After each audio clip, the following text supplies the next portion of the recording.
Cheese.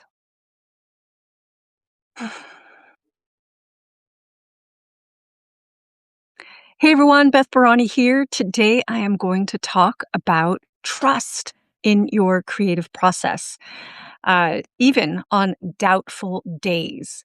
So, normally I promote for these. I didn't do any promotion except right before. And I want to talk about several things about trust. I'm a creative writer. I help creative writers, specifically science fiction and fantasy writers, write and finish and publish their novels. I also help creative entrepreneurs, other writers who are wanting to create their own business, their own practice serving other writers, and they are getting started. So that is what I'm going to talk about today. Please say hi if you're here live with me. I can't see if anyone is here. There's a chat feature, and you can just post in the chat.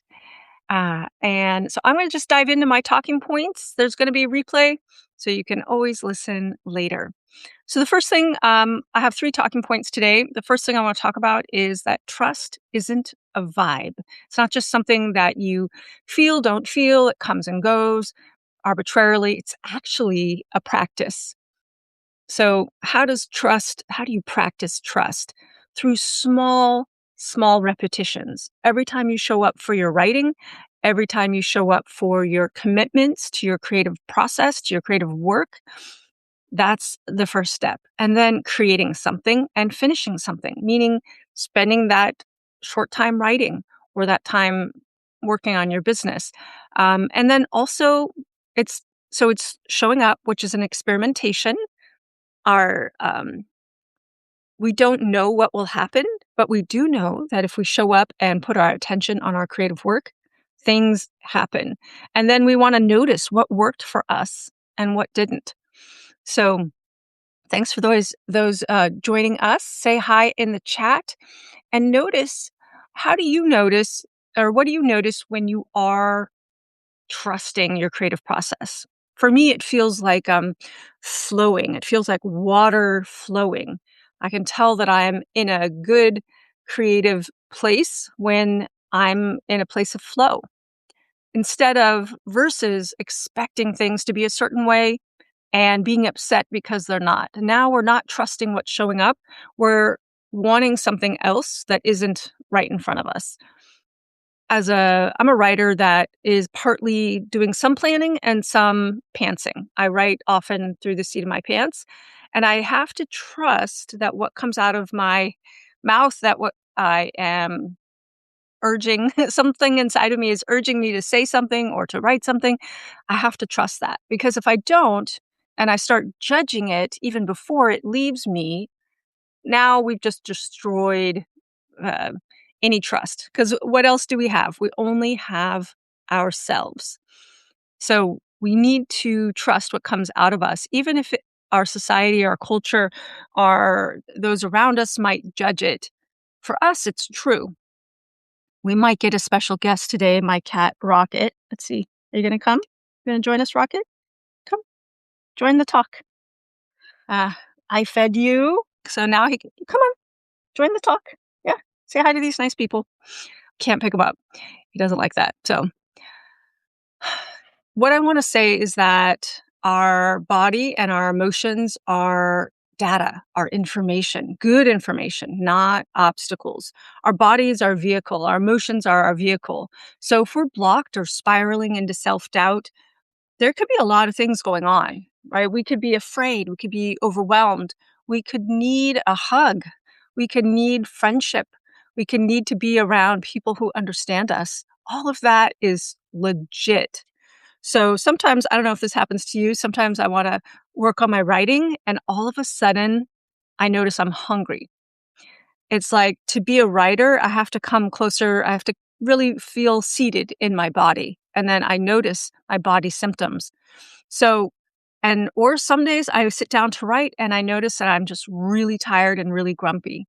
So often what I do is I work on listening to my emotional space, my body, what my body is saying to me before I do the creative work.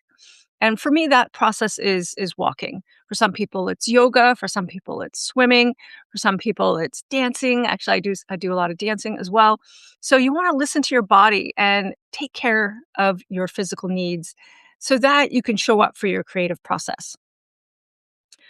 And the third point I want to say today, I talked about how trust isn't just a vibe, it's not just something that comes and goes, it's actually something that you can build. It's like a muscle through practice, through small repetitions, through showing up for your creative work, through taking small steps, through celebrating those small steps.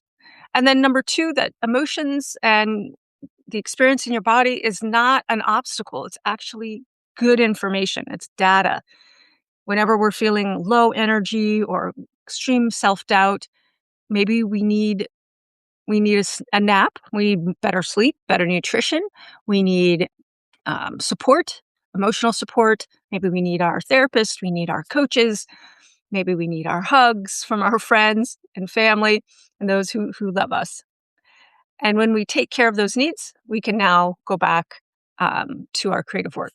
So thirdly, um, in this world of AI and all these people just generating crap, how you feel, your own inner compass, your sense of right and wrong for yourself matters now more than ever. Our sense of uh, rightness, justice, our sense of what is good creative work, what isn't good creative work, our sense of people just throwing things out there without any editing, without any discernment. Like, we need to really trust that we actually can discern the baloney from the real stuff. It's very easy to feel that everything is misinformation and everything is fake, but actually, there's some good stuff out there in the world. Real artists putting out real things, real service providers being truly of service. You get to be discerning. You get to be choosing what is right for you, what you believe. And when you make your creative work and do your creative business, you get to decide what it means for you and what you stand for. So this sense of inner compass, I've really felt guided by this my whole life. And, uh, but I also lose my way. So I'm constantly reconnecting to my inner compass because it's not a one and done. It is a practice. All right. So I have some questions for you to think about, to take with you. When you are stuck, and I have notes on the screen, so I'm reading them. When you are stuck, what's your first clue that you've stopped trusting your own process? Is it a thought, a feeling, a behavior? What lets you know that you have stopped trusting your creative process? I'm going to put that question in the chat. If people can't talk to me directly through voice, but you can talk to me through the chat. So go ahead and do that. And I'd be really curious. Like, when I'm stuck, the first instance for me to know that I've stopped trusting my process is I feel cloudy. It's like a huge confusion cloud. And that's a signal actually for me. I don't know if I've necessarily stopped trusting, but it's definitely a moment to stop and connect with my feelings. So we have a question here from Joan. Can we get a copy of the questions? I will be making a Substack post after the live, so I will definitely be putting the questions in there for you to reflect on. Absolutely. I've noticed with other people that when they start comparing themselves to others, that is when they have stopped trusting themselves. They have the answer, but instead of looking to themselves, they notice how all the ways in which they are not like the others. So we're comparing, and then they're judging themselves for not being like others. I'm going to take a sip of coffee. Um, so, and what else? Sometimes we are wanting approval more than we want to know what's right for us. So when we're waiting on approval from other people, We aren't we're just looking outward and we're not looking inward. So sometimes we need to give ourselves approval, uh, so that yeah. And then there's the reason why people are looking outward for approval is they aren't trusting their own instincts. So it's a process of discovery. What are you thinking? What are you feeling? What's really your truth? So here's the next question. What's one process truth you know is reliable for you, even if you forget it sometimes? So, for example, by process truth, like how do you go about discovering what is true for you? And this relates to your creative process, showing up as a creative writer, if you have a creative business, any anything, even of course in all of parts of our life, but we're focused here on the creative process. So when I am stuck and I don't know what to do, I know that if I take a walk, I will inevitably feel better by the end of that walk. Usually 10-20 minute walk. I will feel better. So that is a way for me to go through a process to discover what I am thinking and feeling and really what's going on with me is taking a walk. The other is journaling. So if I sit down to journal and I do some free writing, again, 10-20 minutes, I discover, oh, okay, this is what's really going on. And then also a part I often process through talking. That's why I like doing these lives. So I get to talk to you and I get to discuss how I'm doing and share, and through that process, learn as well. So talking it out with a friend is also a fabulous way. It's a fabulous process. So those are three of my processes. What is your process? After a good swim or after a yoga session or a meditation session, then do you come out of that process feeling like, oh, I know what I want. I know what's true for me. I know what's real for me. So let me know, what is your favorite process to coming to your own truth? I'd be very curious to find out. And while you do that, I'm going to pull up a few links. Uh, if you are at all curious about the work we do, one of the reasons I started doing these lives is because I wanted to share about our creative entrepreneur training coming up pretty soon, which is Find Your Creative Entrepreneur Niche for writers who want to develop their businesses serving other writers. And if you are not sure that's right for you, and I'll post that link in a second, we have a fun quiz, a creative business style quiz to help you. What is your process for showing up in your own creative business? And this is for anyone who is a creative, who is in business and needs to understand a little bit better on how they process. And one of the styles I call it an experimentalist. And that's what I am mostly, is I like to, once I get a little bit of information, then I like to dive into the deep end and start swimming. Doo, doo, doo, doo. So not everyone's like that. That's just one of four styles that we talk about in this quiz. And everyone who's taken this quiz they are more than one type. There's four types.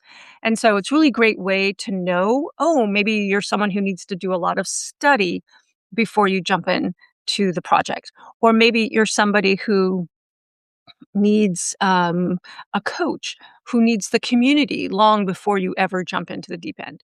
So also need community, and I couldn't have done this without all the learning I've been doing over the years.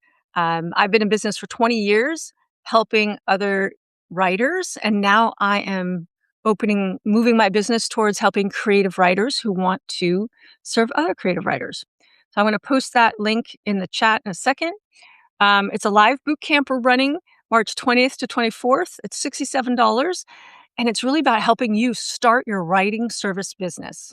If you are a creative writer who's called to serve other writers professionally, then this boot camp is for you. And that's some information. And let me grab the link. I grabbed the content, but not the link. Okay, copy, paste. Here we go. And there's the link on that. And I will be putting all of this into a Substack blog post for y'all. All right. So that was my little commercial. Now let's go back to the third question that I have for you. What would it look like to treat your current creative block as information instead of failure? What would it look like to treat your current creative block as information instead of failure? And I've posted that in the chat for those of you who are here with us live. You're welcome to share your answer. I'd love to know what are your thoughts. Um, Here's an example. I am working on a short film. We're in post production, and I need to raise more money. This is all funded by donations. So I look at the fact that I am not doing that, and I start to get grumpy, and I start to judge myself. Oh, I'm not raising money right now. No, I'm doing other things right now, and I cannot do everything all at once, right? And I am very much like a lot of creatives, I have a lot of projects going, and sometimes I feel bad when I'm working on one project, but not the other. It's like they're not everyone can get my attention all at once. So that is good information that tells me, so if I can be grumpy about it and I can put myself down, I can judge myself, or I can say, well, it's really important to you. Obviously, you really want to be working on it, but it's not right now because other things are happening right now and I want to be dedicated to those things. So I know myself and I know that what I need is to put on my calendar, just sit with my calendar for 5, 10 minutes and pick a date that feels organically like a really good date for me to go, you know what? On this date, I am going to do my first fundraising event and I'm going to do a Zoom. I did this last year.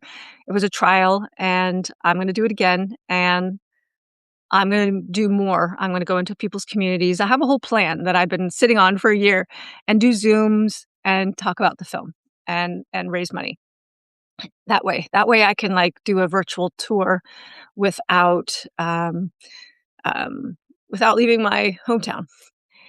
And so as I talk to you, I can see the plan and I can and I can see what I need to do to be ready, which is a few things because I need to make I don't have a trailer ready for the film, but I can make a fundraising trailer like I did for the Kickstarter a few years back. But now we have footage and we have all these things I didn't have then.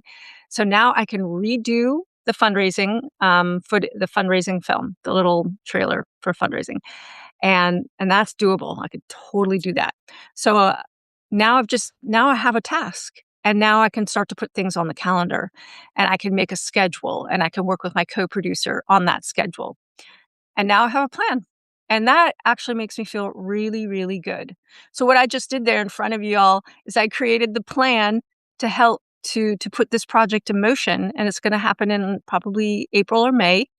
And I'm going to, in my next meeting with my co-producer, I'm going to work on the timeline together because it's a co-created project, even though I'm the main driver. All right. So that was just a demonstration of what it would look like to treat my current block, creative block, which is like, oh, I want to be working on the film and fundraising. And it is a creative block because I have to do a lot of creative things to make it happen. And now I'm like, oh, that was good information. Now, when I feel upset that I'm not working on a project, I need to put a timeline around it, put some dates, put it on the calendar, and get support in doing that. So that's how I do that. How about you? What would it look like to treat your current creative block as information, useful information, instead of failure? So I was working with a writer recently who was upset that she wasn't in action around her novel. And so it was due for our monthly call and she's like, oh, I haven't done anything. I don't know if we should meet. And I said, no, let's meet. So we had a meeting and she's like, oh, I feel so much better. We had a meeting. I feel like I'm now putting some productive energy onto my novel. And I'm like, you know what? Maybe that's just good enough because she's been sick and, we need to honor the body's need for rest. So just our meeting really helped her feel grounded, feel like she had been taking action. So sometimes all we need is to touch our creative project just a little bit and just to show it that we have put attention on it. All right, I'm going to pause here, see if there are any questions. go ahead and share with me, how do you know that you're in the flow, that you are really trusting your creative project process? I was about to say creative project, that too. How do you know that you are in the flow? Today's topic is about trusting your creative process, even when you are on doubtful days. Part of being a creative is learning how to recognize the signals in your body, the signals in your emotional space, and even the thoughts that you tell yourself that let you know that you're on the good track. So, for those of you who are just joining us, I'm Beth Barany. I'm a creativity coach for writers and a creative trainer for other creative writers who want to start businesses helping other writers. Yes, I am a creative entrepreneur for 20 years. I have over 12 novels or 12 books out. Sorry, I get confused on fiction and nonfiction. I have 6 nonfiction out and 12 novels in 3 different series. I'm a science fiction and fantasy novelist, and I help other science fiction and fantasy novelists go from tiny little seedling of idea all the way to a manuscript they're proud to publish.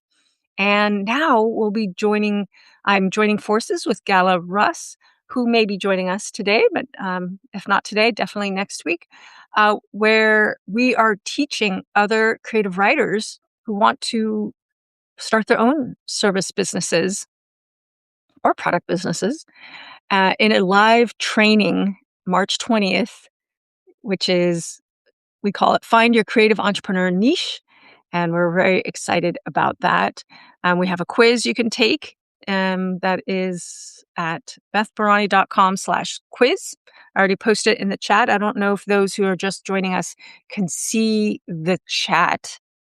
Maybe someone can let me know if you can see the chat.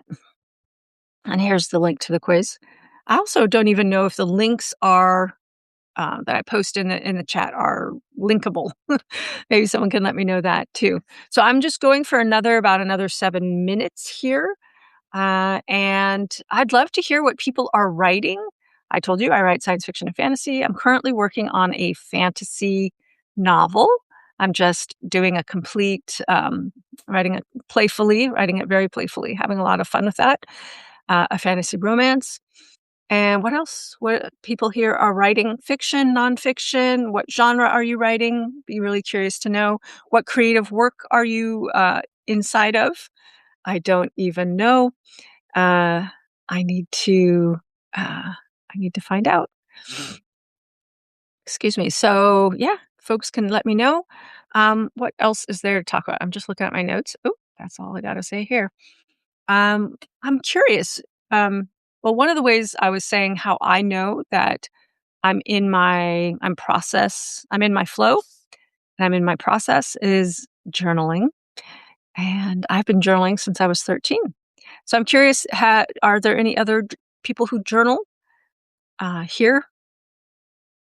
Pausing, taking a sip of coffee.